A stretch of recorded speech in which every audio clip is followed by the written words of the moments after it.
All right, thanks for joining me for episode 4 of the podcast. And with me today is father, husband, teacher, coach, and one of my very best friends, Mr. Jason Squier. Thanks for being here, man. Thank you very much for having me, Luke. I'm not going to lie, I don't know what to do with my hands. I'm like Ricky Bobby. So. Yeah, it's kind of goofy the first time you put on the headset, and it's funny how I'm not super comfortable doing this yet either, and then having people on, how they get kind of nervous sometimes. So that is always kind of an interesting thing. Like, yeah, we talk all the time, and now you're nervous. I'm just looking, you're like super smooth with your arms right now. I'm like, I don't know what to do. It's all about the arm placement. I think that's, if I've learned anything for doing 3 whole podcasts, it's about arm placement. So I like to dangle them casually to put you at ease. It's working. So for the listeners, we've known each other. I mean, I guess we kind of knew each other a little bit. We graduated from the same high school, the same school that we teach at now. But you were, I think, 5 years ahead of me in school. Yep. So we didn't hang out when we were in school. But then I've been back teaching here at St. Ansgar for, this is my 9th year. How long have you been back here? I think this is 12. This is my 12th year back. Longer than 9. 12 years. I always go to how many years I've taught total. How many years have you taught total? 16 years. 16 years. So I've taught 12 years total, I think. So that makes sense. Now, we've talked a little bit about, and I guess maybe I should say first that you teach business and government and those sorts of classes. Anything else that I'm missing in terms of that? I teach everything.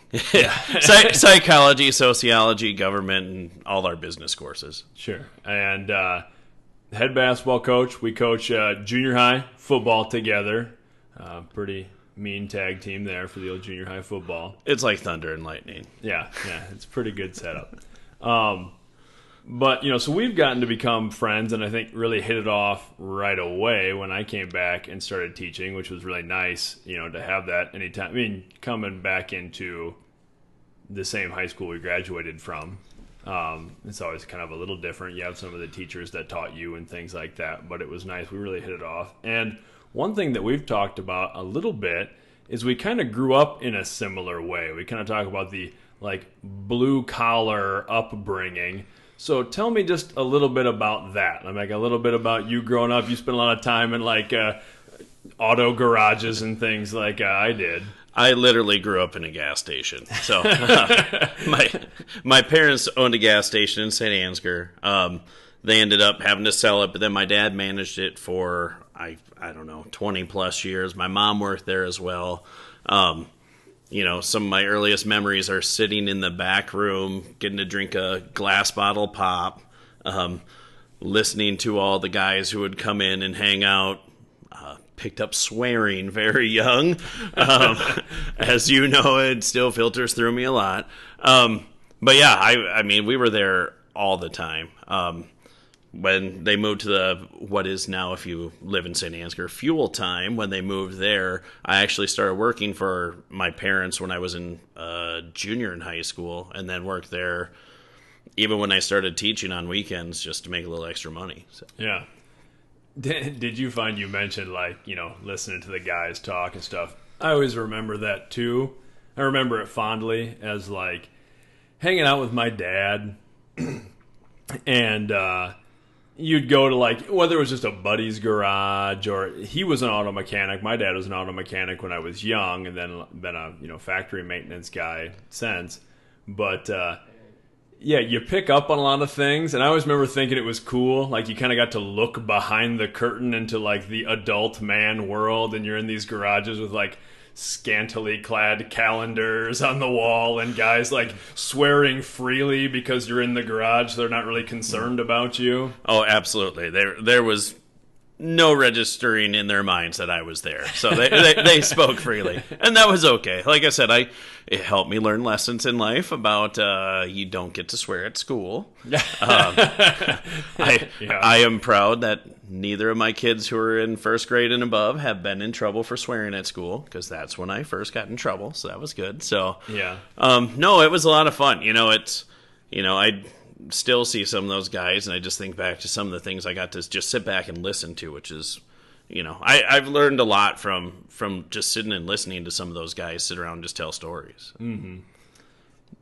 Do you think that impacted? You're a very personable person. It's pretty easy to say. I mean, you have kind of a knack for talking to anybody in regular social situations. Do you think some of that stemmed from that? You're just around adults talking all the time when you're young? I think so. My mom's side of the family is a very personable side. My dad's side is not. But I think just even watching, my dad having to do that at work, dealing with other people, I think that was kind of impactful. And I think I kind of saw it too, like, hey, you have to interact with people when they come in here. Yeah, absolutely. And what are some other things that you learned from, I mean, I would describe your parents as very blue collar, very hardworking to this day. They are always, sort of working what you would consider like their regular job, and then other jobs too. They do yard work, and your dad still does, mechanic work in his own shop and those sorts of things. And I remember that from my dad too, is, I remember him working 3 jobs at a time and still working on people's cars and things like that. What did you take away from all that? I don't take money for granted would be one of the big ones. If I see change on the ground, I still pick it up because it money was tight at home. I saw my parents have to work hard. I truthfully didn't get to know my dad well as a person until really once I graduated high school, because he was constantly working. And he's still now he's 62 years old, and he still is constantly working. So I mean, those were things that just work hard. Don't just assume someone's going to give something to you. And that's a hard thing as a kid, as like every kid, you go through the woe is me and why can't I have this, and basically taught me like, hey, if you don't have the money, deal with it. You work hard. If you want something, save up, and that's how you get it. Yeah, I think that's really important, and I share those feelings. I mean, it was always the same. It never caused destitute or anything growing up, but there were times when money was tight and those sorts of things, and I think you do learn a lot about that, about being smart with your money and having to, my folks certainly tried to pay for whatever they could pay for, but little things like buying your first car and things like that on your own were just important. I think life lessons later and being around that work, my dad was kind of the same, and my dad spent whatever time with us he had, but yeah, the dude was working, so, when I was real young, he was always working nights, so you didn't see him during the school year, as much. Yeah, it was, much closer with my mom just because she was around more, because she'd get home from work and then dad was still, working at whatever job. But my sister and I still joke, I can't remember what brand of magic marker it is, but it's the real strong smelling ones. Yeah. One of the mom's side jobs was she would clean the old meat locker in St. Ansgar that was next to the bowling alley. And while she was cleaning, my sister and I would get butcher paper and color with those markers. I just remember how strong smelling they are. My sister and I we joke about you smell meat, and it brings you back to just hanging out in that locker. But it was, Dad was constantly working, and obviously after working like that, he's tired all the time. Yeah. So I mean, it's kind of nice, and that's one thing I think about with my kids is, and you do the same thing. I've spent more time with my kids in their life than I have with my dad my entire life. Yeah. And that's something that with our profession that we have, one, we get that opportunity, but two, just knowing like the things I missed out on with my dad, I get to do with my own kids. Yeah. Do you ever worry, 'cause sometimes I'm in full agreement with you that we're really lucky that our schedules and our kids' schedules are the same, and we get holiday time and summertime and those sorts of things.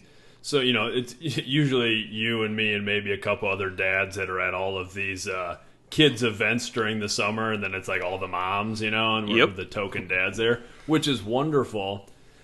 But there's sometimes, and maybe more so, since I got divorced, so I only have my kids half the time, so I, miss all that time that I'm with them, and then I worry sometimes that they're missing out on some of the stuff that we had to do with our parents, where it's like you have to come and work with me because this work needs to get done.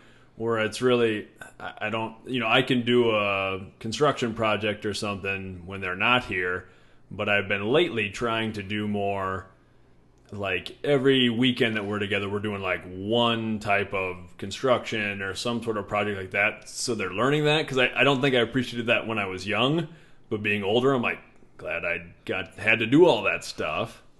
Just today, that's what I was telling you beforehand, but I had Gavin come with me to change oil in Rachel's vehicle, and he wasn't happy about it, but I'm like, you need to start learning some of these things. You're 10 years old. I want you to start learning.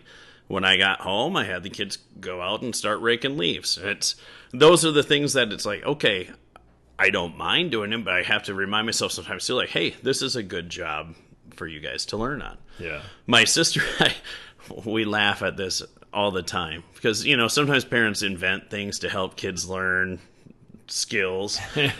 Yeah. We always joke our dad's two favorite activities were, we're going to rearrange the boards and the rafters in the garage, and we're going to move this dirt pile from this spot to 10 foot away.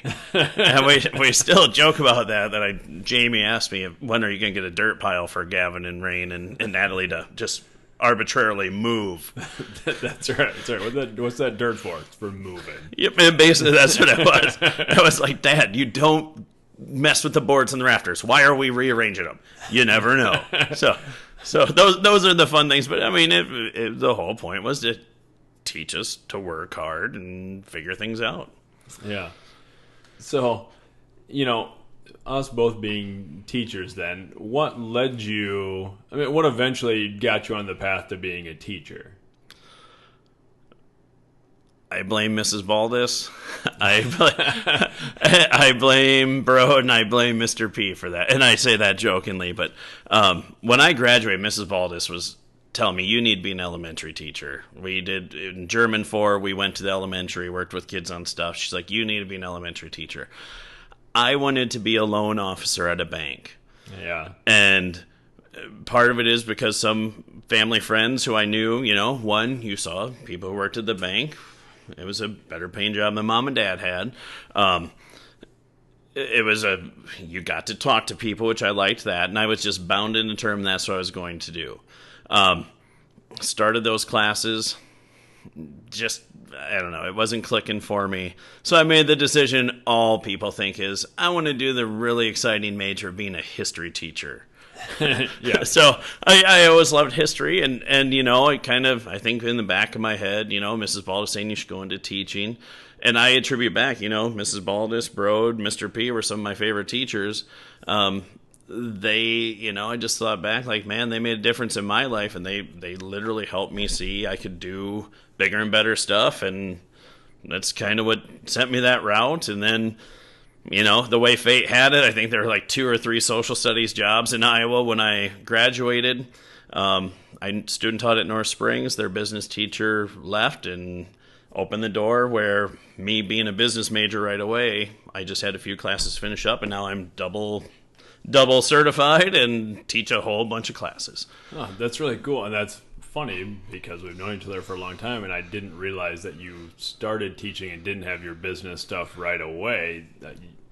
You're pretty gung-ho about the business and finance, just stuff in general, so I sort of assumed that was the first path. Yep, nope, it was, I was going to be a loan officer, but I got my all social studies endorsement, so I really love U.S. history. It was like, the closest one to home was, I don't know, like an hour and a half away. Yeah. And I thought, and I was kind of resigned to, well, maybe I'm going to sub this year, and just fate kind of had it. And I think I had 2 or 3 classes to finish up, and that was it. But it all worked out great.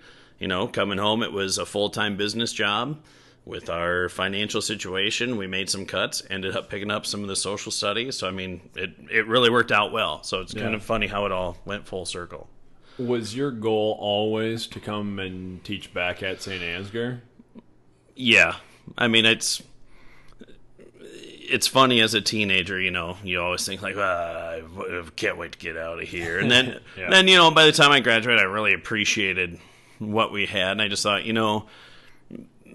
Ansgar schools gave me the drive to want to do the things I wanted to do. And I thought, I want to go back home and do that same thing for kids. Yeah. And I love teaching at North Springs. North Springs was a great school to teach at, but it worked out great when they were going with Manly to become Central Springs was the year I came back home. So, I mean, it really worked out well. It was kind of a clean break type of spot. But no, I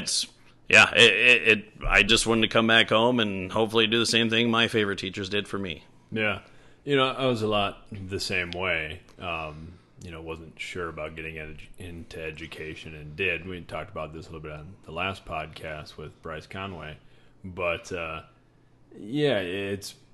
it's nice how quickly you kind of realize that we're from kind of a special place, at least for a lot of us. And that's really reflected with how many teachers on our staff graduated from St. Ansgar. I mean, it's the majority. Oh, absolutely. We're way over 50%, I'd say. I think when Sue LeMaster retired a few years ago and she wanted a picture with her co-workers who were her former students and like everybody said, and I forget how many there were, like 18 of us or something. Yeah. It was like, oh my goodness, like it's pretty crazy. And you mentioned a couple of teachers. So Mrs. Baldus, who was a German teacher for us, and then she is now our boss. She's the principal. She has been my boss twice because she was my boss at North Springs, right. And then she's double lucky. I remind her of that sometimes. She's still wishing you taught elementary, so you weren't her problem. But yeah, Mrs. Baldus, Brode, who you mentioned, who was an English teacher for us, and then Mr. P, who this is his second podcast in a row, bringing up Mr. P. He's officially been on half of the podcast. He just knew how to, I don't know, just make you feel good. Yeah, and so that brings me to something I wanted to address anyway. Is I always feel like when I see you interact with kids, you have a lot of that. I mean, if I were to describe your teaching style, your connection with kids, it's making kids feel good and really connecting with kids. So what is your teaching philosophy, or what are you trying to do when you see kids every day? I guess, and I don't know if it's a social studies background or just being a kid who came from a very blue-collar background. I want a kid to know at least someone cares about you in your day. And sometimes I laugh. I tell kids good morning when I see them in the morning. And sometimes my kids laugh at me because it's like rapid fire. Good morning, morning, morning, morning, morning. And then some kids we laugh because we cross paths a few times. They get like 4 good mornings. But that's my goal. I mean, I want every kid. Doesn't matter if you are involved in everything or involved in nothing. I just want you to feel welcome and know that people care about you in our school. You and I are definitely different in the aspect of I am the talker in our relationship. Yes. But I don't know. I just think about that. Like, if my teachers didn't pay that interest to me, would I have ended up doing what I'm doing? And I think that's just what I want kids to know, is that they're cared for. So, do you think? I mean, is that sort of a philosophy in life too? Because I think, there's some teachers who, and not necessarily in a bad way, but, they sort of put on the face for the kids or whatever. And not that they're different outside of that, but I feel like you're kind of that way with everyone all of the time. And I mean, there's some times where, we're really good friends, and I really appreciate your friendship. And sometimes I feel like I'm not as good a friend to you sometimes, just because I'm a bit more mercurial, and then I can be kind of grumpy sometimes. And then you're usually the guy who's like telling me when I'm being that way, which I appreciate. And yeah, you are kind of the talker and talk to everybody and those sorts of things. Is that just in life? Yes. That's what I was telling the kids, I am just... It's like I have a sign, an invisible sign on me that just says, this guy likes to talk to people. You're not wrong. And I don't mind. I truly don't mind. Sometimes when I taught at North Springs, especially, Rachel would sometimes, I don't want to say get irritated, but she knew, like, if we were going to Target or Hy-Vee, I'm probably going to see about 6 students who I taught at North Springs in a store. Yeah. And when you're in education, and if you're not in education, you don't understand, like, you got to talk to your students if you see them. Like, it just... Yeah. I can't walk by a kid who I taught or I'm currently teaching, not say hello to them if I see them in a store. I mean, it just... Yeah. And that I don't know. And as, obviously we've been married longer, and she gets it now, but I just remember right away, she's like, oh man, you talk to everybody. It's like, well, I just feel like it's rude if I don't. So yeah. But I don't know. That's just who I am. It's kind of like, it's like talk to someone, they're like, who's that? I don't know. just thought it'd be rude if I didn't say hello. Yeah. Well, I really enjoy talking to former students, but yeah, you'll talk to anybody, which in a good way. We've been to different random events and different things, and yeah, people seem to find you to talk to you for some reason. And then I stand there and look kind of, I don't know, like alarmed, or I don't know. It goes back to our favorite game we play when we go somewhere together of, if a fight breaks out in this room, I think people are going to align with you because you are definitely tough looking. And I'm thinking, I need to sweet talk everybody in here so they take care of me. So, well, yeah, no, that's probably the better philosophy to have. I'm going to befriend everybody. I'm working on that. I try to be better about that, but sometimes I just can't help myself. I just hope at some point in our lives it doesn't actually happen, where we're in a fight breaks out. I have to test this theory. Yeah, we probably wouldn't do well. Like, oh yeah, two high school teachers in a brawl, which I don't know where we would get into a brawl, but no, I don't either. But weirder things have happened. Some concert with other middle-aged men, I don't know, but it could happen. Well, here's just kind of off on a tangent. Speaking of fighting, it's been it's been fun because our kids do a lot of activities together. We have two of our kids that are very close in age, and then you had another one. So you have three kids, and my two kids and your two older kids do taekwondo together, and our girls do gymnastics together and stuff. So that's been a lot of fun, but it's also been a lot of fun that I grew up doing martial arts and then kind of was able to get back into it when my kids, got into it. You have a little more time, we can do that together. And then you started training with us, and that's been a lot of fun just as as like buddies when you're older and you have kids and stuff, you don't get to do a lot of those activities together anymore. So it's nice to have a little different time together where you're training, doing something difficult, those sorts of things. It's very intimidating to me, but I really do enjoy it. If you don't know, Luke is a black belt, and I am a nothing belt. I would say I'm a white belt, but I've really enjoyed it. It's something, even though I'm a big dude, I do like physical activity, and it's something that it's challenging for me. My biggest thing is just, it's hard finding time to practice it outside of there, but it's been kind of nice going. But yeah, like, it's been fun sparring with you, and knowing you could destroy me at any time. But it's been fun, and it's definitely I like it because I really work on like calming my mind to that. I have a very busy mind, and it's something where I really try to work on focus when I'm there, and I have really enjoyed it. Well, and sincerely, you do a good job. So it's been fun to be able to do that. And there's something just different when you get to spar with the guy. It's kind of just a different relationship thing, and it's nice.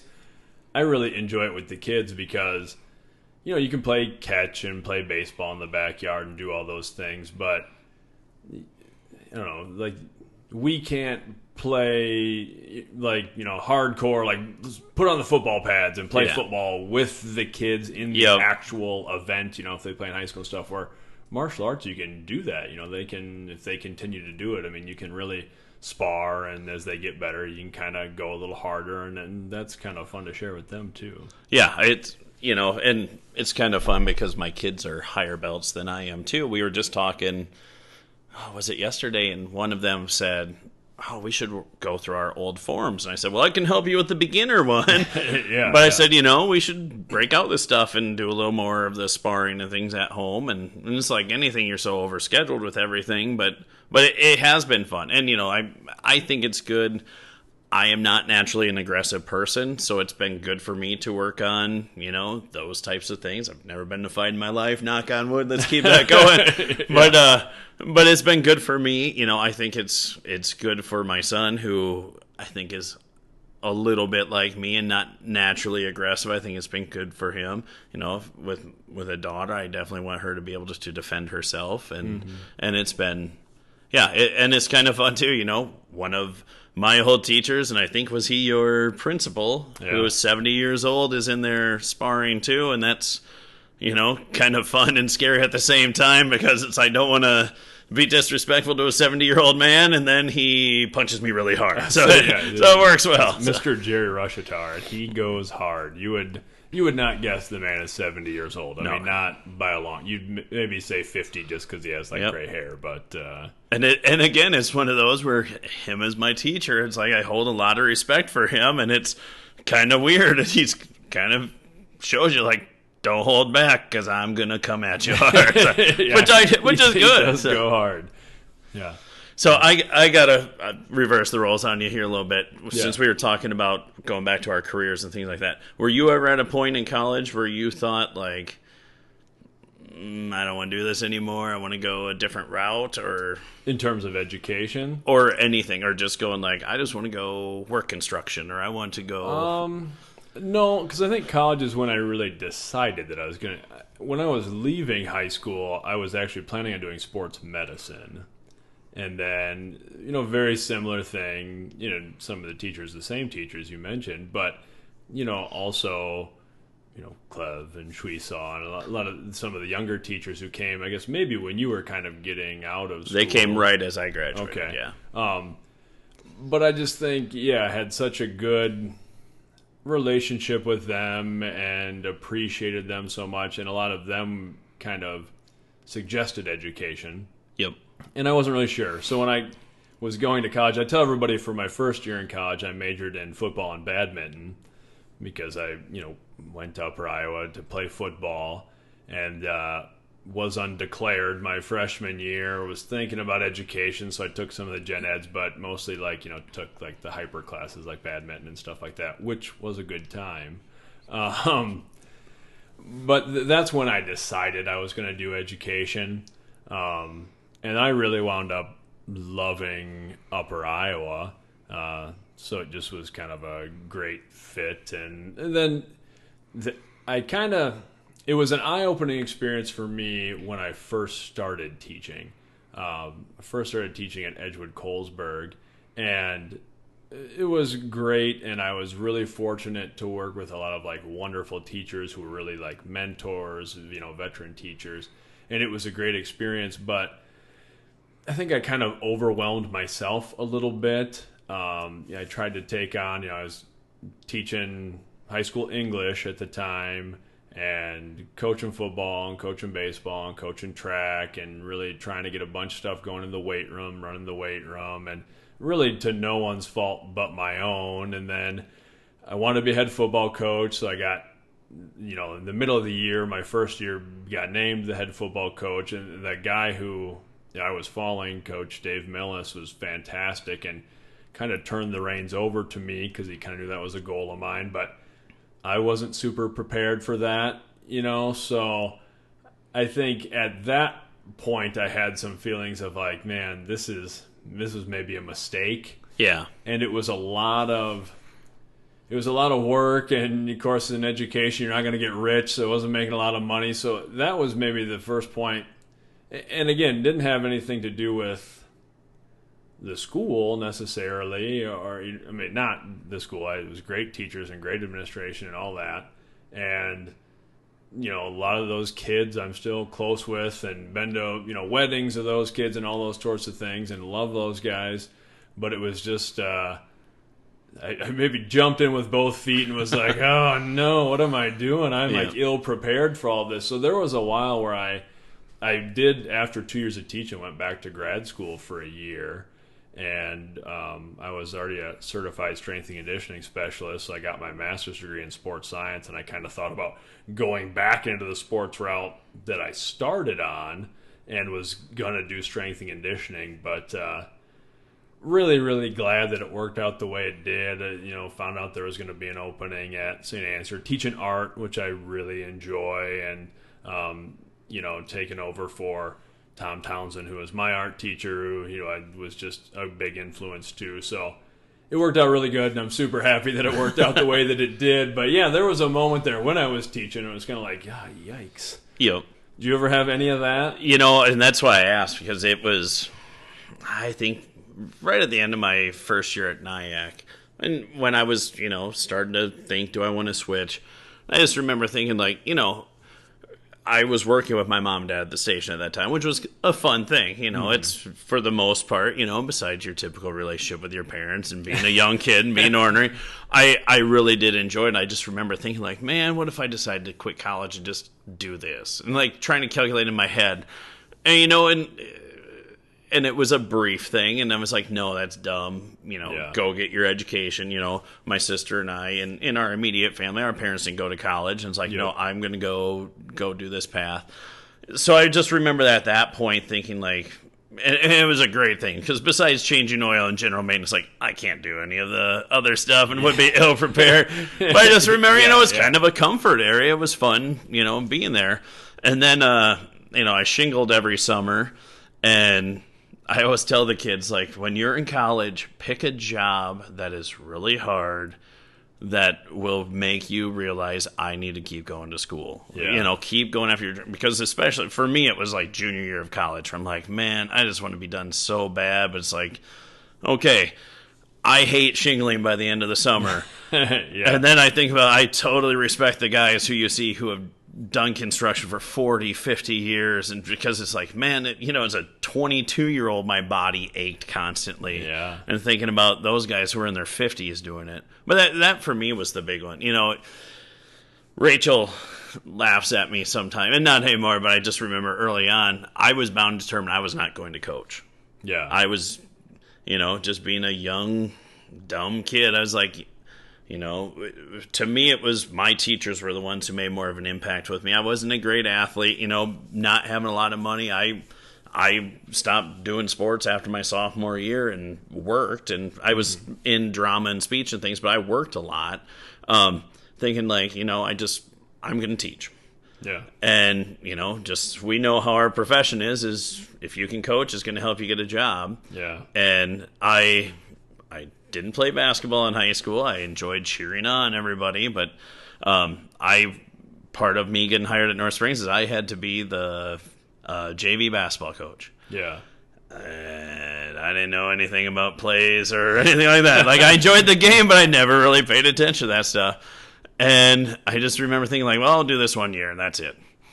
And then the guy who was coaching left, and then one of my good friends, Shannon Dykstra, came to coach, and I thought, all right, I'm going to give this guy a chance. I'll do it this year. And when you talk about not getting rich, Bob Axtell, who I taught with at North Springs, would always say, table minimum blackjack if you're gambling with the lowest amount on a table. And I always think about that in North Springs. We were, about as low level on pay scale.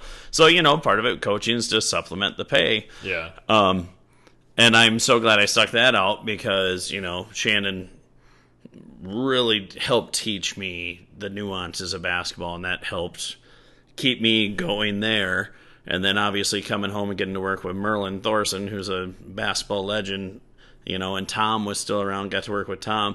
Those types of things, really helped me, enjoy the coaching part. And again, once you get older and you go, man, you're so dumb as a kid. The coaching part is, I love coaching. I love coaching. I love teaching. It's, you get to build relationships with kids in different ways. Yeah. Coaching junior high football has been fantastic too. That's one of my favorite things in the world to do. It's a lot of fun, getting to do it with you too. Because yeah. But that was something at North Springs I jumped into, and man, I'm glad I did that. But it's just kind of funny how your views change, as you get older and go man, why did I think that? I was so dumb, because this is fantastic. Yeah, you're absolutely right. And I think that too when I look back at, and my plan was always I was going to be a head football coach, and I was going to be one of those guys who did it for, 40 years and ran a big program. And after doing it for just a year, it was oh man, I don't don't necessarily want to be a head coach because you have the other headaches and the other things outside of coaching that you have to deal with, where it's like, oh no, I really like coaching. I like just working with the athletes. And that's, even when we do junior high football, I always super appreciate it. And when I was talking about, we make a great team because you handle all of the paperwork, all of the whatever, and I basically just show up and coach, and here's what we're going to do for practice. And I really appreciate that. Well, it works well. It was good for me, too, because I was so used to, we had the numbers where it was just lonely island by yourself. Yeah. And, it was a good thing for me, too, to learn to give up some control on some things, too, because I was so used to controlling everything that it does work well. And I think back to them like, man, it's nice, Luke has, the practice thing figured out. And I remember when I used to, meticulously lay that out. So I appreciate the fact that you do that part because... Yeah. Because that is nice, where I come, I know what we're going to do, and go from there. And, just organizational-wise, I kind of like doing the other stuff. But yeah, which is why it works out good, because I don't like doing that stuff. And it's been fun, too. Like, as a head basketball coach now, I've had 4 assistants who are former players of mine, and that's been a cool experience, too, getting to, watch them grow as coaches and understand, wow, it's a lot different from being a player to a coach and those different transitions. But well, I agree too. You talked about how you get to have a relationship with kids in a little different way.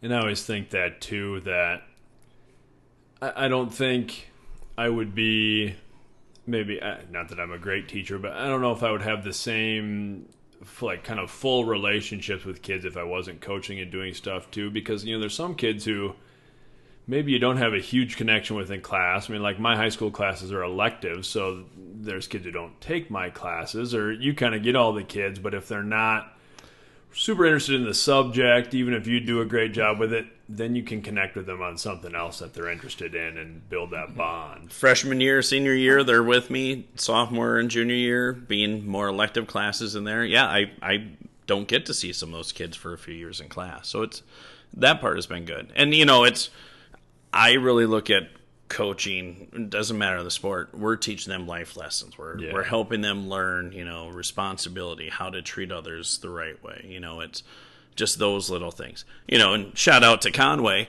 I wouldn't know Conway the way I know him without coaching, because I really got to know him through coaching. And that's been, made some good friends out there through the coaching world, and that's been, kind of a fun thing too, where I don't think that would happen if I wasn't coaching.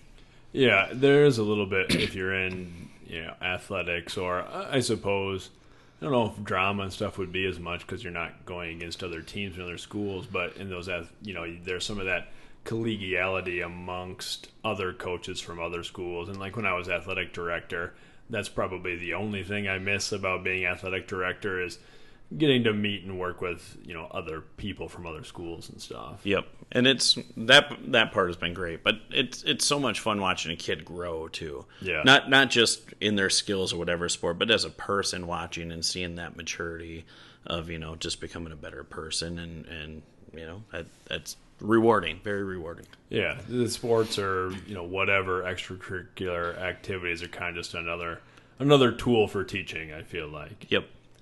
I was going to circle back to, as you were talking about, you always kind of suggest to kids, like, get a hard job, or, get a job that's, labor intensive or something like that. And I always think that's such an important thing too. I remember my dad coming home one day when I was 16 so I could, drive to a real job.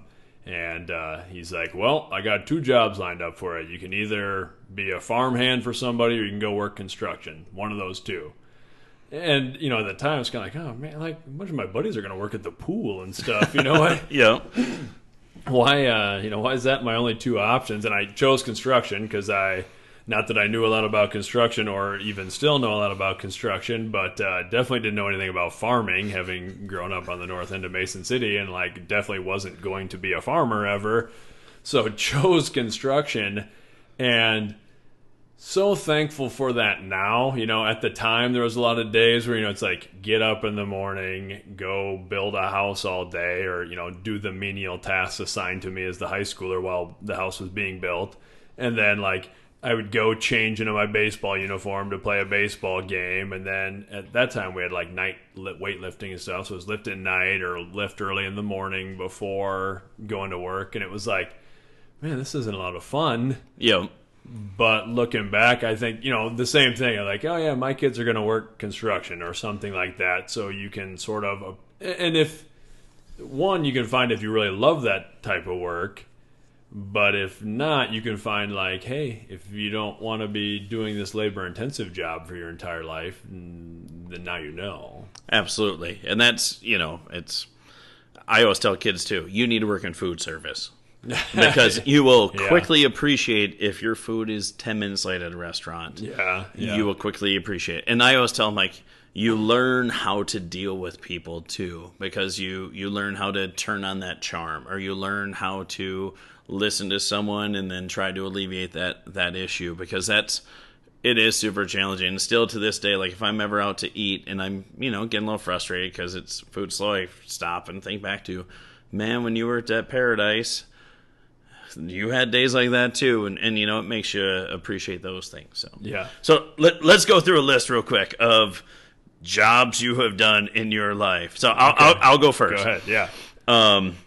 Mowing lawns, because my parents love to do lawn care. Yep.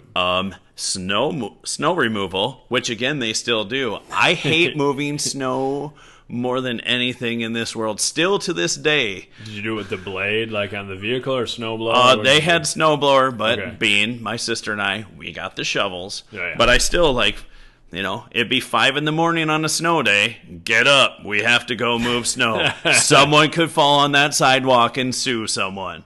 So I hate moving snow. My mom still brings this up all the time. I got mad at her and hung up on her because I wanted a paper route, because I thought that would be great. One of my friends, but what I wasn't smart enough to realize, my friend had the after-school shopper one. Yeah. I got the Globe Gazette early in the morning one. The first week in 5th grade, I thought it was cool. My mom decided, this is a good lesson for you. You're going to keep that paper out into high school, which was awful. So I had those. I worked at 2 restaurants.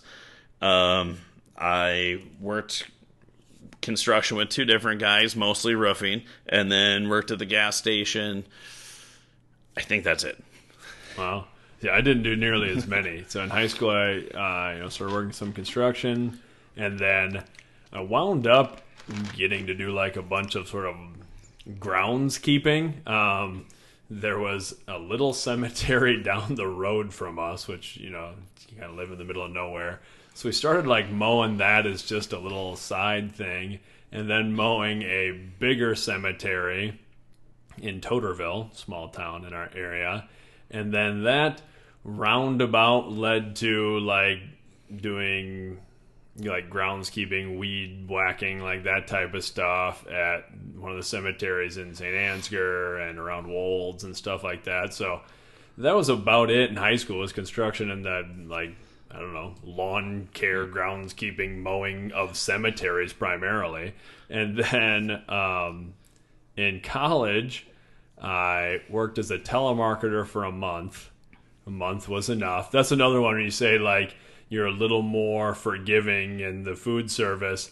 That's, I don't know, you don't get as many telemarketers. You get the random maybe call on your cell phone, but people don't really answer them anymore. But after working for a month as a telemarketer, it's like, people tell these stories about the mean things they do to telemarketers. It's like, man, the person on the other end of the line is just trying to do their job. And if you're sitting in the telemarketer place, I'm not knocking it, but it's, you're not probably living your dream, so just take it easy on them. Or, I'll just hang up. And people are like, oh, you just hang up on them? Like, you sit in a cubicle and your computer dials up and you make 400 phone calls a day.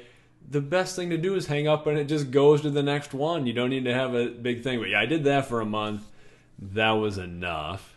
And then outside of like some college work study stuff, then I did, I worked in one of those facilities that offers like in-home services to special needs people.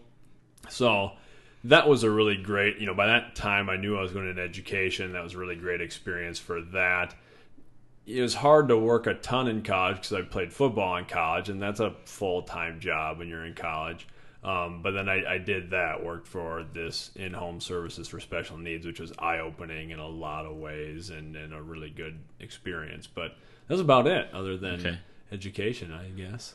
I forgot one, which I was trying to buy this one out. You always laugh at me because I feel guilty sometimes about like little stuff, but I worked at Sears for one day. Yeah. I went through the full day of like the whole training stuff, and I just instantly knew like this is not for me. I can't do this because it was, selling service plans, stuff like that. I'm just like, this just isn't for me. I'm not good at it. My friend's buddy like kind of gave me the foot in the door, and I felt so embarrassed to tell him like, I'm sorry, I can't do this job. That's the one I always harken back to, because I think part of my guilt of like hanging up doing something still stems back from that a little bit. But I'm like, man, I know right now this is not for me. Oh yeah. So yeah. But no, it took me like 6 or 7 years to enjoy mowing my yard again. Doing mowing and snow care. I still hate moving snow. I love mowing my lawn now because it's just my quiet time to do something. But man, I hated that for so long. And I tip my hat to my mom and dad. They still do that at 61 and 62. Like, I don't want to be moving snow when I'm 62. Yeah, no, that's true. Well, and that's the thing, and I don't mean it to sound like we're denigrating any of those jobs in any way, because they are, can be a great thing. It's just sort of what you want to do, and for me was, working construction and those sorts of things. I really like working construction, but I really enjoy now doing my own. Like remodeling my house, and so that was huge to get some of those skills, and just always doing those things with my dad too, when he was always working on the houses that we lived in, and which again I didn't really love to do at the time, but now really I'm glad that I have that and can do a few of those things. So I think that's an important part of it too. And I do think it is important, like that is a great thing. So if some people, really get into it, I think that's good for kids too, is especially if you don't really want to go a 4-year college, traditional academic route. That's great. Then start doing those things and find what you really like in those sorts of, hands-on jobs. Absolutely. And I'm with you too. Like, I respect the heck out of my parents, the fact that they still do that, because it's an important service. Man, that burned me out as a kid. Like, and I just couldn't imagine still doing that. And they mow a lot of lawns. They move a lot of snow. I don't think I did this year, but, I still try to help a buddy shingle a roof a year in the summertime just to, make you feel good about yourself. You still got the skills type of deal. Yeah. And that's, it. But I'm also smart enough that we used to do like 2-story houses and barns and things like that. If it's a ranch house or something low, I'm good. Yeah. It did help me learn that I wasn't afraid of heights. I was afraid of ladders because I always thought I was afraid of heights. Once I got on a roof, I didn't mind. I would crawl straight up scaffolding versus climb on a ladder. And I think it's because I could see the ground. And everyone's like, isn't it scarier on the scaffolding? You're going straight up. I'm like, I can't see the ground. I'm just looking forward. But I agree. There's something about ladders. And I'm not that I'm necessarily super terrified of heights, but I just really did not like roofing. Just for what the job is itself. But also, like, I don't know. And, like, kudos to you as a big guy, like, going up. I just felt like I'm not supposed to be, like, my body's not supposed to be up here. I'm like an on-the-ground cat. I learned real quick, if that ladder was fully extended, I'm not carrying shingles up because I exceed that weight limit. But I truly didn't mind. I learned to be fleet of foot on certain roofs because with my weight, if it was super hot, you didn't want to scuff the shingles. So you kind of learn those tricks. But yeah, it just still to this day, when you move to this house, I'm like, hey, let's get a ladder. Let's go look at your shingles. Yeah, we'll climb up there right away. But bunch of weirdos just crawling up on your roof. No big deal. Well, and that's the thing. Yeah, if it is like a ranch house, I don't. The house that I lived in St. Ansgar had that deck and little sunroom off the back, so you could get up on the roof really easy. And like, man, I used to like to just like be up there because ranch house, not a real steep pitch, those sorts of things. But some of that's the thing too with when you work construction. I think is a great eye-opening thing is like you don't get to pick your jobs, So if you're roofing some really steep pitch where you got toe holds or something really high, and then it's sketchy. And ladders, I fell off 2 ladders working construction, and I was fine. I never fell off anything. I'm sure I was super close, but man, it was scary. Some of those barns and houses we were on were, oh my goodness, I can't believe I crawled up there. Within probably, I don't know, a month of working construction, didn't take me long. I fell off 2 ladders and shot a guy with a nail gun. Well done. He was okay too, but it was kind of scary for a minute. Call it a career. Yeah. I was nailing a header in above a window, and so I had like the big dog framing nailer, and whatever, not doing a good enough job, and the nail gun wouldn't really fit between 2 studs, so you're kind of angling it, and I didn't do a very good job, and it shot like ripped just right through the edge of the header, and this other guy was up on a ladder in the corner, and all of a sudden goes, bah! And he grabs his side, and I'm like, oh no. And luckily it like something from a movie where they get grazed by a bullet. It was basically that like went through his shirt and like scratched across his side. So kind of cut him, but did not go into him. So that was good. But I just set down the framing nailer and hammered the rest that day. That was nice to know you guys. I'm gone. Yeah, I finished her out, but it was just like, oh man, I'm gonna use this here hammer that I wasn't real proficient with. But I think back to all those jobs. I mean, they just helped me learn, hard work and learn, this is something I want to do for the rest of my life. This isn't. And, I appreciate the fact. And again, as a kid, I really did not enjoy waking up at 5 a.m. to move snow, but it kind of taught me, those are things you got to do. And yeah. And did your parents then push you to get an education, get a degree because they didn't, or no? They, I think back to that. And mom and dad were so busy, but I didn't get a whole lot of guidance on those things. It was. If my sister listens to this, I don't want to inflate her ego. Hi, Jamie. She, I followed in her footsteps. My sister is super smart. I knew she was going to college. She had big aspirations on stuff, and it was always I don't want to let mom and dad down. I want to make sure I'm working hard like her. Yeah.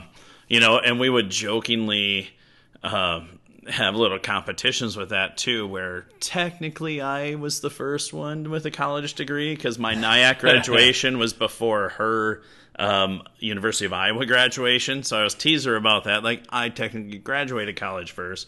But mom and dad, it wasn't, we really didn't talk about that. I think about that and like, I applied for NIAC when I was at school. I remember it was in October or something. I remember getting you're accepted. I was like, cool, because that's what I'm doing, because I'm self-funding college. And that was kind of, I don't know, it's kind of weird.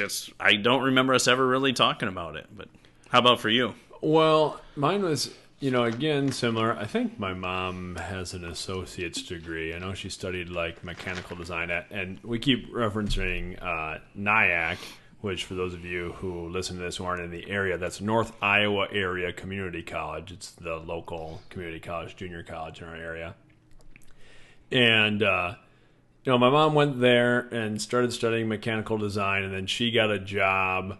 So I think she got her associates, but then she got a job as like a graphic artist, which was great and influenced me, artistically and stuff, because I spent a lot of time in a real art department, in a real kind of commercial art department. in Mason City where they made stickers and, folders, those sorts of things. And that was, this is pre-Photoshop and Illustrator days. I mean, this was cutting things with Ruby Lith and doing your color overlays. And it was really, really cool. And then she stopped, doing that job when we moved here, moved away from Mason City. But, my dad didn't have a college degree. He went back, when I was young, as I mentioned, he was an auto mechanic, and then went back to get a maintenance certificate. Yeah. And to do maintenance stuff in factory setting. That's what he's been doing since. But, my dad was one who always, my mom was really hands-on with us learning my whole life, with the reading and homework and all that type of stuff. So that was, big academically. But my dad always just pushed, get that piece of paper. Because he's the type of guy who I think has seen that it just gives you an opportunity. And again, I don't want to, I'm in no way knocking any trades jobs. I really push for those in school because I love hands-on building things, making things. But my dad, I think, just saw in his life, my dad's one of those guys who could fix anything. He's kind of like a mechanical Rembrandt, he just sees how things work and can put it together. And, from everything I understand from talking to other people, really respected in that. But that piece of paper, that degree gives you opportunities that sometimes it's not fair. A guy might be really good at something but doesn't have that piece of paper. Yep. So that was always his. It was not what to study or where to go to school, but get the piece of paper so you have it. So, that was kind of a big point. And then it was funny because when I started looking at colleges, I was looking at colleges that I was getting recruited for football. And then it was a lot of fun, my dad coming on some of these visits with me. And neither of us know anything about, what college entails or, my dad was not an athlete at all. So it was sort of a weird, sort of surreal experience for both of us. Yeah, and that's what I think is kind of neat for us now as teachers, too, is for a while it seemed like the push was everybody needs a 4-year degree. Everybody needs a 4-year degree.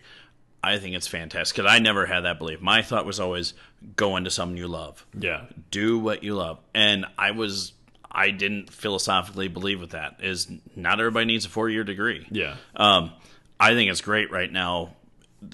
It swung back to where you can get a 1-year certificate in something. You can get a 2-year program. You can do, and really valuing the trades, and which is great because that makes me happy because I've always thought that is go into the area that makes you happy. Yeah. That's the big thing. And I think it's cool that now that a lot of these colleges have made the programs with that certificate or something for someone to come out of it. And we know we've had some former students who have been very successful out of those programs. I think it's great. So, because you don't shoehorn people into something that they're going to be miserable at. Yeah, absolutely. Yeah, I think that's such an important thing. And I'm always pro just, make things, build things with your hands, do those sorts of things. Yep. And so that's another good thing, I think, to try those sorts of jobs is even if you wind up doing it recreationally or just for yourself, for your own home, those sorts of things, it's a skill that you have, I think sometimes I wish I would have paid more attention, like when my dad was working on cars and stuff, like you kind of mentioned, because I know enough to, change oil and do those things and kind of brainstorm when something's wrong, what it might be, because my dad was always sort of diagnosing those problems. But I really have to sit and work at anything beyond that if I got to take something apart, where it's like, I really should have been more hands-on with my dad when he was doing those things. And for me, the bravery of, hey, the alternator's out. Rip this out. yeah. Hope it.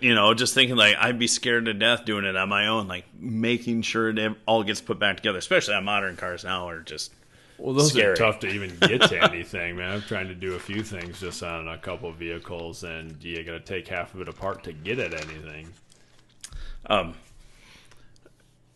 So, of course, I'm flipping the script on you because, that's what I do. I got to mess with you. What are some things or characteristics you still have from growing up fairly blue collar? I'd like to think just the work ethic. You know, I remember once when I must have been in high school. I suppose it was probably my senior year in high school, I'm guessing. Because I think Logan was playing, my younger brother was playing football too, and I want to say he was a freshman, and then I would have been a senior. And I think it was, something like we were in between two-a-day practices or something like that. And I remember my dad saying something to the effect of like, I don't know how you can be sort of like this passionate about something, or like being complimentary towards us, but like, good for you to putting in all of that work and stuff. And I always thought that was such a funny thing because a lot of it came from, him and my mom, that they weren't athletes, but I think just, they were all in on us. That was really their passion. So that was one is like, well, no, I learned sort of this passion from you, but then also just that the simple work ethic of you show up on time and you do your job and you sort of, you do your job whether you want to or not, because that's just what you do. And I think, work will take you anywhere you want to go. It'll get you anything you want. So I think that's just the biggest thing is you grow up seeing work and doing work, and that translates to anything you want to do. For me, it's, respecting your boss. You may not agree with your boss. They're still your boss. And that's, they're the boss for a reason. And that's, you and I have talked about that a lot of times. Like, that's what I was taught is doing that. I've been accused of being a cheapskate, which is okay. But man, I mean, when you don't have a lot of money and you had to save up for stuff, but I also will catch my wife. Good for her. Gives me crap about it because I deserve it. I will catch myself like, oh, cool. This is something on eBay I could buy that I could never get when I was a kid. Yeah. And I probably go gung-ho on my kids sometimes at like Christmas time with things because I just think back to like remembering my dad buying like a bike secondhand, having to build it in the basement as a Christmas present. I thought it was the greatest thing on earth. Yeah. So I just think about that. Like, I'm lucky enough where my kids haven't had to, really see us struggling for money that way. But at the same time, like, trying to make them work for things too. But that's, so I'm like a cheapskate, but yet will like make a really dumb purchase like that too, just because thinking like, man, because that couldn't happen when I was a kid. But it's, yeah, man, I just think back to those types of things and just seeing mom and dad, like, and Rachel and I will have that talk too. Like, for me, Christmas is the big one because that's when mom and dad could, I don't know how they did it, but they made sure we had Christmas gifts and stuff like that. So for me, that's always still my big one. Like I probably go again over and above than what I should, but to me, that was always mom and dad made it work then. So but it's, and I do appreciate that because they, they taught me like you don't always have to have the biggest and best of something. Is make do with what you have, and if you want it, go work hard for it. Yeah, one thing I always think about too with like that with relation to the kids and stuff is the kind of things you do socially as a family when you kind of come up in that sort of lower middle class kind of where. I remember talking to different people who maybe went on a lot of vacations and stuff when they were young. And we never really did that. We went on like one big vacation. That was to South Dakota. Us too. Yeah. And then the other vacations would be to, a local amusement park, like a Valley Fair or Adventureland or something like that. That was vacation, That was literally us. It was at Adventureland, and then the big one was South Dakota. Yeah.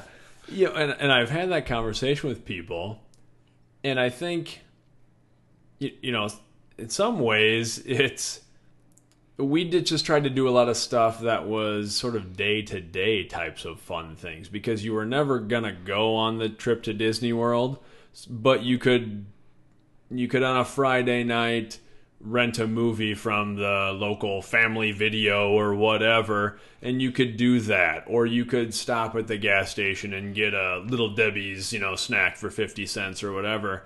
And, it's interesting because, some of those, it's like, well, maybe if you would have, saved some of those money or done some of those things, you could try to do the bigger trip. But I don't know that I would have liked it the other way. Like, I think I preferred we're trying to make whatever we can a sort of special little thing right here. And, I remember like driving to the next town as a kid and thinking like, oh, this is forever away, Never flew on an airplane until I was in college and those sorts of things. But I really liked that, and that's something I still try to do with my kids. And we like to go and do events and things too, but just to like be at home and watch a movie and kind of make it a thing. Or, like whenever like one of our favorite sports teams or a good fight is on, we eat pizza and ice cream. Like that's our thing. So, those things I think I take away from kind of that blue collar upbringing too, is you could afford to do those things. That's what you focused on. Yep. And that's, for me, just knowing how, I always joke, I've called TV Uncle TV because, mom and dad were working a lot. But I look back at that, and for me, my big focus has been, I'm with my kids a lot, and which is great. And what's fun now is, since my parents live 4 blocks away, they get to see grandma and grandpa a lot. Yeah. Which is good. Like my kids have gotten to spend more time with grandpa than I got to spend with grandpa at that age. And that's been good. And it's, my dad, is kind of fun seeing him out of his normal element a little bit, and that's, And thinking back to, like, my dad now drives bus at our school, which is fun. For me, as a kid, he didn't, in middle school when I was in sports, I don't know if he made it to any of my stuff. It's kind of, for me, it feels good knowing that my dad gets to watch me coach, you know? Yeah. And I hope he enjoys that. So that's been kind of a fun thing as I've gotten older, getting to spend more time with him that way. But yeah. And, like, my kids will go and help him clean in his shop and stuff like that, just to get some of that. They still get a little bit of that, probably less swearing, which is good. Less cigarette smoke, which is good. And that's, but yeah, no, it's, I do. I'm glad we grew up the way we did, because it helped me value stuff better, I think. And it's, and it helps as a teacher to have a better viewpoint for kids who struggle at times too, knowing like, hey, I went through some of those same struggles too, and that's, I just think as a teacher that's been a valuable tool. Absolutely. I also think it's funny, just with talking about your dad, there's something about being a grandparent that just like softens people like unbelievably. Oh, absolutely. I mean, like my mom, who, my mom, all she ever cared about was being a mom. So she was a, fantastic mom, and then now grandmother. But when you're the grandma, then you're not really responsible for the discipline and stuff. So she's got a real like drug dealer, drug addict relationship with my kids. They're just like mutually need and feed off of each other.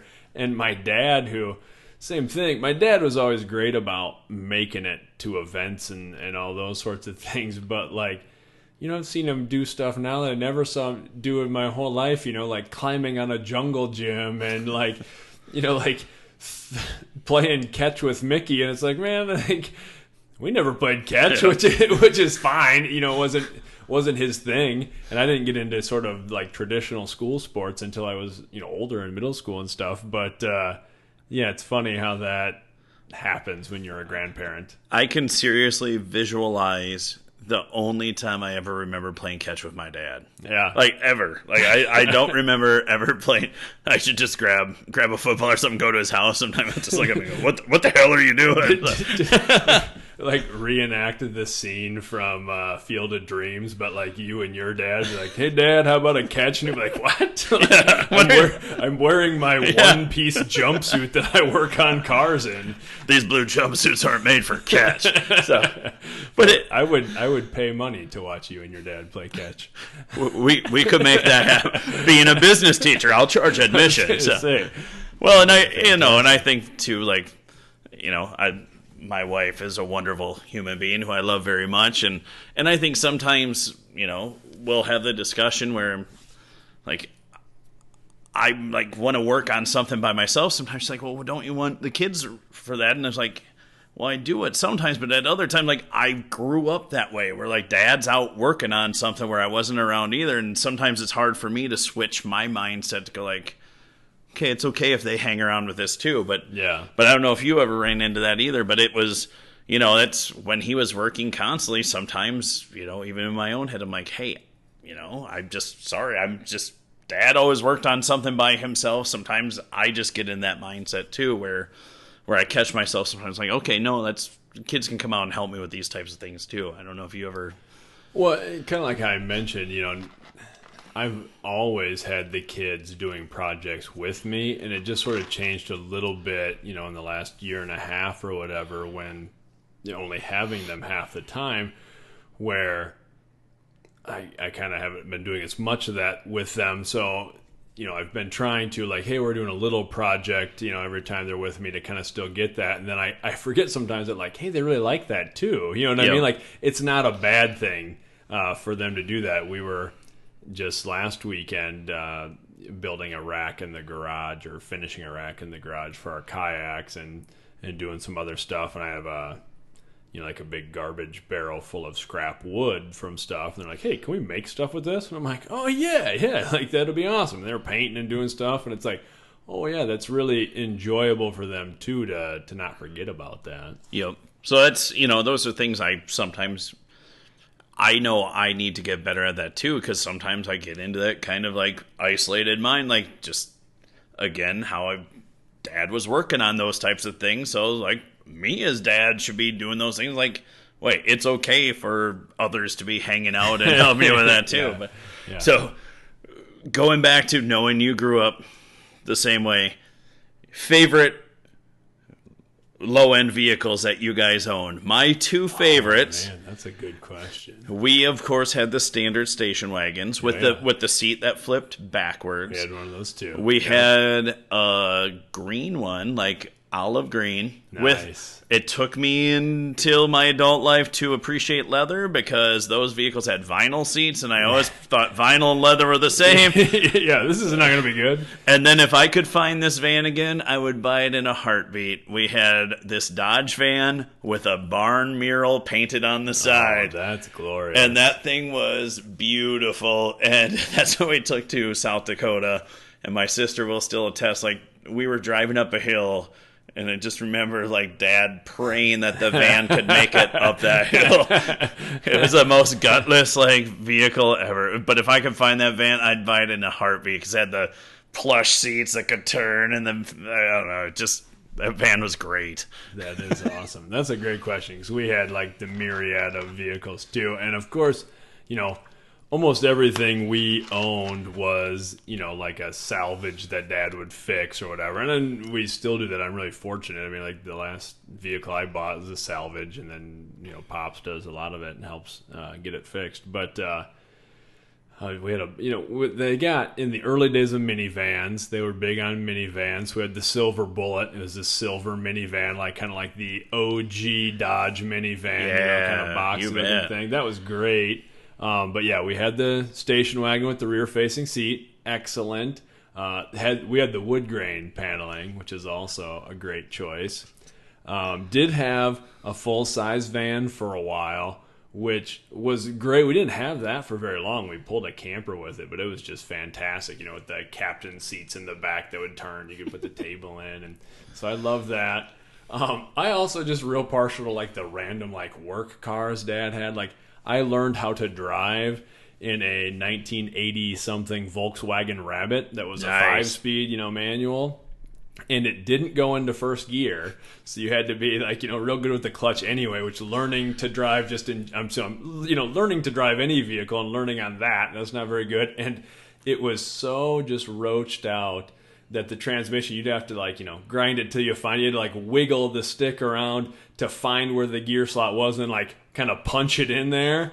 And it was just a disaster, like learning how to drive and just popping the clutch and killing it all the time. And so partial to that. And when I was probably, I don't know, 14 or however old you can be when you first get your school permit Yep. to drive to school. Dad had just bought himself a nicer work vehicle, another, I think it was a little Ford Escort, and had a manual transmission too. And I rolled that vehicle when I was like 14, and that was, not good. And my dad, it was like the nicest work vehicle he ever had, and I immediately roll it, and Dad still drove it for years. I mean, like, I broke out the window behind my head. He just, like, for a long time just had like cardboard or something on it, and then eventually like riveted some plexiglass or something to it, and just drove it for years. I think about those things. Like, my dad just never, got to have anything cool. We just wreck it. He just kind of like, he's kind of owned it. We had Chevy Celebrities, which Yeah. I still would like to get my kids one for their first car, but I think legally it would be too dangerous. Yeah. And then my dad's work truck that the station had, this, I don't know if it's like a 1981 Chevy truck with the big boxes on back. I took two senior pictures with that truck. I did one because I always just found it cheesy, and I apologize if you did it, the like posing in front of your car. Yeah. And I think I found it cheesy because our cars were crap. So when do it. So makes it better. Yeah. So I have one of me sitting on the ground doing that pose in front of this rusty station truck. That's and then I awesome. took one where I'm standing on the roof pointing at the camera. So, Nice. Super classy things like that. Those are almost the best. So that truck was the biggest pile. But it was, it's every morning you knew I'd wake up because I'd hear Dad warming it up for a half hour however long. And I knew when he was going to work. So, Well, and that's, I kind of value those too because it's sort of representative of the sacrifices that our folks made. Like, my dad's a big gearhead, a big car guy.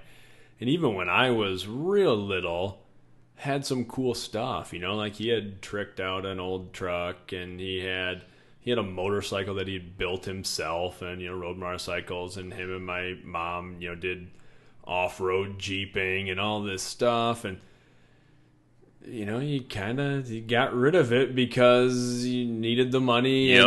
and just because it didn't become a priority anymore because you were working and going to the kids stuff. So I always, look back on those vehicles kind of fondly as that sort of memory too. Is like, yeah, that's what they gave up and had to do. It wasn't a cool car. My dad had a 69 Chevy Super Sport that it would have been awesome if he could have kept it, but same deal. He had to sell it to pay the bills and all that type of good jazz. But They had lots of this. We did have, for a while when I was younger, it was a 54 Chevy. And it was all original, and it was the color of, I don't know, like you maybe call it pumpkin spice or something today. Like, it wasn't quite like Werther's original, but it was, kind of like this, just, a few shades oranger than that, perhaps. I'm just imagining a car being a Werther's original color would be great. Yeah, that's what it was, and it was original. And it was really cool. I've always grown up around car shows my whole life. And one time, Dad and I drove that to a car show in Illinois by where his brother lives. And we won an award for just basically driving the farthest to go to this car show. But, I got to go and get the trophy, and so I thought that was pretty cool. But that was kind of our cool car for a while. Nice. Man, they need to bring back some of those colors just because they're so just crazy. It was something else. Yeah, it was not a color one I would have sought out, but it was neat. It was a cool car. But yeah, I guess I don't have a ton of other stuff that I had written down. We're kind of at my usual hour and 18 minutes is where we're at. You got anything else? I want to be the first repeat guest on this. I want to be your Andy Richter to your Conan O'Brien. Perfect. That sounds good. I think we we could just every once in a while throw an episode in here. That sounds good, man. One thing I'll touch on real quick is you and I joke about this all the time as I'm looking over at your Jack Burton action figure. It's a little insider for those of you listening. a Jack Burton action figure from Big Trouble in Little China presides over all of these podcast interviews. And as Bryce Conway and I mentioned in the last episode, we had kind of a failed attempt. That was the only time I forgot to bring out the Jack Burton. So it's kind of a good luck charm. So yeah, Jack Burton's in the room. We talk often about the movies we saw that we should not have seen. That's kind of a blue collar upbringing thing too. Yeah, I saw movies when I was 6 years old that no kid should have been allowed to see, which is I look back on fondly and laugh. But I have been a good dad and not let my kids see those movies. Yeah. But it is funny because it is one of those deals where it's just like it was on TV if they fell asleep or whatever. But yeah, seeing all those types of movies like Revenge of the Nerds is still one of my favorite movies ever, and I should not have seen that when I was 6. Yeah, so. Yeah, no, that's for sure. That's kind of a cool lower middle class blue collar thing too. Is when I always had older cousins, so it was like pretty easy to watch things that I wasn't supposed to watch. And you'd be over at a cousin's house, or growing up on the north end of Mason City, like a lot of my buddies, like school buddies, their parents just weren't around, like my folks were. So if we had friends over at our place, everybody's pretty well looked after. But a lot of my buddies' house, not so much. You're just watching what you want to watch. And I actually remember. So I went to Hoover Elementary School in Mason City, and it was kind of an interesting, wonderful elementary school, wonderful teachers. But it kind of sat in like the northwest corner of Mason City. So Mason City, Iowa, if you're listening from somewhere else, is a pretty blue collar town. It's a bigger town for our area, but not a big town, but a kind of blue collar, the cement plant, those sorts of things. And the north end's kind of the end it's not terrible, but it's the end where the part of town where there's more drugs and lower socioeconomic and things like that. And that's where I grew up. And so that was like most of my neighborhood buddies were that. And I remember like the first couple times getting invited to a kid's house who lived in like the rich part of town. And I specifically remember one hanging out with a buddy. And, it was like the whole experience was weird. He had like this big fancy house, and I didn't quite understand like how you have a big fancy house. And like he wanted to go ride bikes. And, he had like a couple bikes that were like, well, you can ride my 10 speed because I've got a 21 speed now. And I'm like, I don't know how to shift gears. I like the Huffy that you pedal backwards, yes, to stop absolutely. it. Like you're talking about. And I remember his mom took us to rent a movie. And I was like, son-in-law. That's when Pauly Shore was big. I'm like, and I'm young, this is like right when it came out. And I'm like, we need to rent Son-in-Law. It's hilarious. We watched it at home. And like that one we watched like with my folks, like you'll love it. It's great. And the mom's like, oh, I never heard of this. So she rents it. And we're watching it at his house. And I just remember his mom getting really upset. Just not that there's that, like that to me was a pretty tame movie. Yeah, oh, absolutely. But there's a lot of sexual innuendo and things like that. I remember his mom getting so mad, and she stops it, and we didn't finish watching it. And I was like the bad influence kid because I suggested the Pauly Shore movie. I just think about, when everybody thinks of an Arnold Schwarzenegger movie, of course their first thought is Commando. Not the Terminator or Predator, Commando. I just remember thinking what a sweet movie that is. And at the end of the movie, sorry if it's a spoiler to you, but when he like kicks the guy onto the steam pipe, thinking like, I had to have been 7 years old when I'm watching this movie. I'm like, man, I probably shouldn't have been watching that, but it was awesome. So. My Aunt Debbie was really great for that too, because at the time when I was young, she didn't have any kids. She later had a son, Sterling, my cousin.